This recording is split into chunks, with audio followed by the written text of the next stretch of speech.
আল্লাহর হাবিব বললেন ওয়ালাউ বিমাজকাতি লাবান, এক ঢোক দুধ, ওয়ালাউ বিতামরা, একটাও খেজুর, ওয়ালাউ বিশারবাতি মা, এক ঢোক পানি খাইয়েও যদি কারো রোজা ভাঙাও, তারপরে ওই সওয়াব তোমার আমল নামায় দিবে কে? তারাবির সালাতের রাকাত বিতর্ক এড়িয়ে চলুন, রাকাত নিয়ে বিতর্ক করবেন না। 8 রাকাত 20 রাকাত নিয়ে যে মারামারি এই দেশে, এটা শয়তানের ফন্দি। চিল্লায় বলেন এটা কার ফন্দি? আমরা 20 রাকাত পড়ি, আপনারা হয়তো 8 রাকাত পড়েন, কোনো অসুবিধা নাই। এই রমাদানে আমাদের কি করণীয়, কি বর্জনীয়? সংক্ষেপে 7টা করণীয় 7 মিনিটে, 7টা বর্জনীয় 7 মিনিটে বলে আমরা বিদায় নিব ইনশাআল্লাহ। বলেন রমাদান যে আসতেছে আপনাদের ভাল লাগে?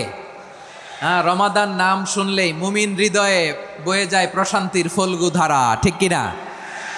একটা আনন্দ, একটা উচ্ছ্বাস আমাদের হৃদয়ের মধ্যে চলে আসে। রমাদান সাইয়্যিদুশ শুহুর,